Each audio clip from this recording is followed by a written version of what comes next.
తాకట్లో ఉన్న బంగారాన్ని విడిపించలేక వడ్డీల మీద వడ్డీలు కడుతూ ఇబ్బంది పడుతున్నారా? అయితే ఇప్పుడే సంప్రదించండి శివ గోల్డ్ కంపెనీ. మీ నమ్మకానికి మా హామీ Shiva gold company. America Iran మధ్య కుదిరిన తాత్కాలిక శాంతి ఒప్పందంతో ప్రపంచ వాణిజ్యానికి అత్యంత కీలకమైన హర్ముజ్ మార్గం మళ్లీ సాధారణ స్థితికి వస్తోంది.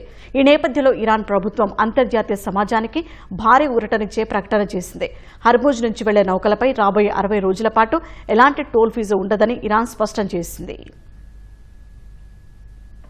అమెరికాతో తాత్కాలిక శాంతి ఒప్పందం కుదిరిన నేపథ్యంలో Iran supreme national security council కీలక ప్రకటన చేసింది. హార్ముజ్ జలసంధి గుండా ప్రయాణించే వాణిజ్య నౌకలపై రాబోయే 60 రోజుల పాటు ఎలాంటి నౌకాయాన రుసుము వసూలు చేయబోమని స్పష్టం చేసింది.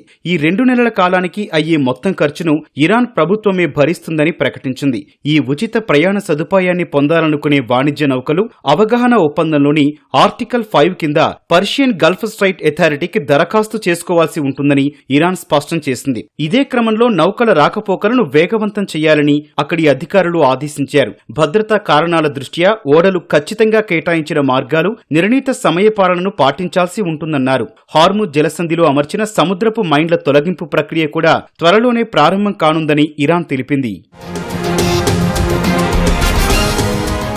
మరోవైపు ఇరాన్పై విధించిన కఠినమైన ఆర్థిక, సైనిక ఆంక్షలను సడలిస్తూ అమెరికా ముందడుగు వేసింది. ఇరాన్ తీర ప్రాంతాలపై ఉన్న దిగ్బంధనాన్ని అమెరికా దళాలు పూర్తిగా తొలగించాయి. ఇరాన్ నౌకాశ్రయాలకు వచ్చే, అక్కడి నుంచి వెళ్లే ఎలాంటి వాణిజ్య నౌకలను తాము అడ్డుకోవడం లేదని అమెరికా స్పష్టం చేసింది. అమెరికా సైన్యం అమలు చేస్తున్న నౌకాదళ దిగ్బంధం పూర్తిగా ముగిసిందని, అంతర్జాతీయ నౌకాయానానికి ఎలాంటి ఆటంకాలు సృష్టించడం లేదని యుఎస్ కమాండ్ స్పష్టం చేసింది. దీంతో పర్షియన్ గల్ఫ్ ప్రాంతంలో యుద్ధ మేఘాలు పూర్తిగా తొలగిపోయినట్లయింది.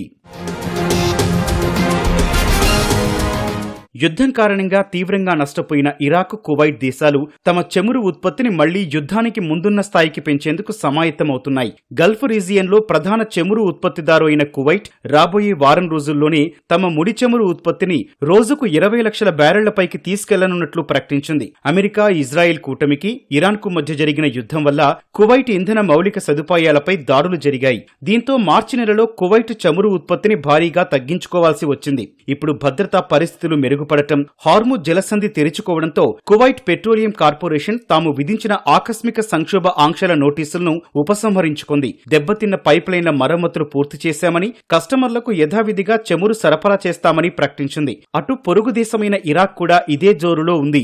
ఇరాక్ చమురు శాఖ మంత్రి బాసిం మహ్మద్ ఖుదైర్ ఈ అంశంపై మాట్లాడారు. ఇరాక్లోని చమురు క్షేత్రాలు పూర్తి స్థాయిలో పనిచేయడానికి సిద్ధంగా ఉన్నాయని, ఉత్పత్తి క్రమంగా యుద్ధానికి పూర్వస్థాయికి చేరుకుంటుందని ధీమా వ్యక్తం చేశారు.